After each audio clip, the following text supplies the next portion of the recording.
Hello दोस्तों, आप सभी का हमारे YouTube channel lady current affair में हार्दिक स्वागत है। प्रतिदिन अति महत्वपूर्ण प्रश्न पढ़ने से पहले यदि अभी तक अगर आपने हमारे चैनल को सब्सक्राइब नहीं किया है तो सब्सक्राइब करें, लाइक करें एवं बेल आइकन दबाना ना भूलिए ताकि आपको current affair with study GK के नोटिफिकेशन प्राप्त हो सके। चलिए हम शुरुआत करते हैं पहले क्वेश्चन से। पहला क्वेश्चन, वित्तीय स्थिरता के संदर्भ में DSIB का क्या अर्थ है? तो फुल नेम है डोमेस्टिक सिस्टमेटिकली इम्पोर्टेंट बैंक। इसका फुल नेम है domestic systematically important bank. Next question आपका, वित्तीय विनियमन में AML का पूर्ण रूप क्या है? तो तीसरा आंसर है एंटी मनी लॉन्ड्रिंग, इसका तीसरा आंसर है। नेक्स्ट क्वेश्चन आपका, महात्मा गांधी ने नमक सत्याग्रह के स्वयंसेवक कितने दिनों तक पैदल चले? तो दोस्तों 24 दिनों तक जो है पैदल चले हैं इस सत्याग्रह के लिए, दांडी मार्च जिसको कहा जाता है। दोस्तों 24 दिवसीय नमक सत्याग्रह 12 मार्च 1930 से शुरू हुआ और ब्रिटिश नमक एकाधिकार के खिलाफ जो है यह अभियान 5 अप्रैल 1930 तक जारी रहा और इसे दुनिया भर में ध्यान आकर्षित किया और दांडी मार्च जिसे कहा जाता है और ये महात्मा गांधी द्वारा किया गया दांडी यात्रा की शुरुआत। नेक्स्ट क्वेश्चन आपका, कौन सा कथन सत्य है? तो तीसरा आंसर है मंत्रिपरिषद में शामिल किए जाने वाले व्यक्ति का जो चुनाव है करने में प्रधानमंत्री के पास सीमित विवेकाधिकार, इसका आंसर सही है। और ये जो है दोस्तों, भारत के प्रधानमंत्री अपने मंत्रियों को केवल संसद के किसी सदन के सदस्यों में से चुनते हैं, तो ये भी गलत है। कैबिनेट सहयोगी का चयन भारत के राष्ट्रपति के उचित परामर्श के बाद करते हैं प्रधानमंत्री। तो दोस्तों इसका आंसर सत्य यही है,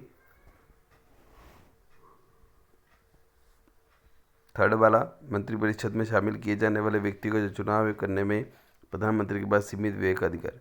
नेक्स्ट क्वेश्चन आपका, कृष्ण के जीवन पर आधारित प्रेम वाटिका कविता किसके द्वारा रचित है? तो आंसर दोस्तों तीसरा रसखान द्वारा रचित है। नेक्स्ट क्वेश्चन आपका, शिक्षा के अधिकार के बारे में कौन सा कथन सत्य है? तो सभी सत्य है। अनुच्छेद 21A में दिया गया है, 6वें संविधान संशोधन में दिया गया है कि 6 से 14 वर्ष के बच्चों को निःशुल्क एवं अनिवार्य शिक्षा। तो एग्जाम पूछा जाता है दोस्तों। नेक्स्ट क्वेश्चन आपका, भारत और पाकिस्तान के बीच की सीमा रेखा को रेड क्लिफ रेखा कहा जाता है, इसका आंसर तीसरा है। नेक्स्ट क्वेश्चन आपका, हिमालय की सबसे बाहरी परत कौन सी है? तो शिवालिक पहाड़ियाँ जो है हिमालय की बाहरी परत है। नेक्स्ट क्वेश्चन आपका, पंजाबी भाषा के लिए लिपि गुरुमुखी का आविष्कार सिख गुरु अंगद द्वारा किया गया था, ये आपको बताना जरूरी है दोस्तों। गुरुमुखी लिपि का जो आविष्कार है वह सिख गुरु अंगद द्वारा किया गया था। नेक्स्ट क्वेश्चन आपका, भारतीय राष्ट्रीय कांग्रेस ने पहली बार संविधान सभा की मांग कब की थी? तो 1934 में भारतीय राष्ट्रीय कांग्रेस ने पहली बार संविधान सभा की मांग की थी। नेक्स्ट क्वेश्चन आपका, उस्ताद आमिर खान किस घराने से संबंधित है? तो आंसर दूसरा, इंदौर घराने से थे। नेक्स्ट क्वेश्चन आपका, वह केंद्रीय मंत्री कौन है जिन्होंने कृषि अवसंरचना कोष के तहत बैंकों के ब्याज छूट दावों के निपटान की प्रक्रिया को स्वचालित और तेज करने के लिए नया वेब पोर्टल लॉन्च किया है? तो आंसर तीसरा, शिवराज सिंह चौहान, जो कि कृषि मंत्री भी बनाए गए हैं, उनके द्वारा भी ये नया वेब पोर्टल लॉन्च किया गया है। नेक्स्ट क्वेश्चन आपका, कॉमनवेल्थ फाउंडेशन ने मुंबई की किस भारतीय लेखिका को उनकी कहानी ऐश्वर्या राय के लिए 2024 कॉमनवेल्थ लघु कथा पुरस्कार के समग्र विजेता के रूप में घोषित किया है? तो आंसर दोस्तों first, Sanjana Thakur. Next question आपका, अंतर्राष्ट्रीय सौर गठबंधन के वर्तमान महानिदेशक कौन है? तो आंसर है first, doctor Ajay Mathur. Next question, विश्व एलर्जी संगठन का मुख्यालय कहाँ स्थित है? तो फर्स्ट है Milwaukee, Wisconsin, America. Next question आपका, NSC की स्थापना किस आयोग की सिफारिश पर आधारित थी? तो रंगराजन आयोग की सिफारिश पर आधारित थी। नेक्स्ट क्वेश्चन आपका, वर्तमान में केंद्रीय सूक्ष्म एवं लघु उद्योग मंत्री कौन है? तो तीसरा आंसर है जीतन राम मांझी। नेक्स्ट क्वेश्चन आपका, भारतीय सेबी ने बेसिक सर्विस डीमेट अकाउंट की सीमा को 2 लाख रुपए से मौजूदा सीमा से बढ़ाकर नई सीमा 10 लाख रुपए कर दी है। बहुत अच्छा लेटेस्ट क्वेश्चन है दोस्तों।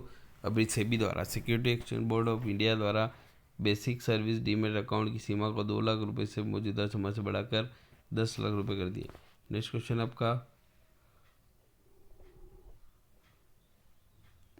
राष्ट्रीय पुरस्कार विजेता और बॉलीवुड अभिनेता मनोज वाजपेयी के बारे में किताब Manoj Vajpayee the definitive biography के लेखक कौन है? तो आंसर दूसरा, पीयूष पांडे।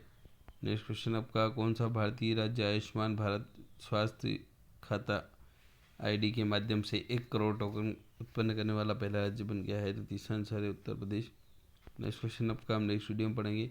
यदि अभी तक अगर आपने हमारे चैनल को सब्सक्राइब नहीं किया है तो सब्सक्राइब करें, लाइक करें एवं बेल आइकन दबाना ना भूलिए ताकि आपको current affair with study GK के नोटिफिकेशन प्राप्त हो सके। Thank you.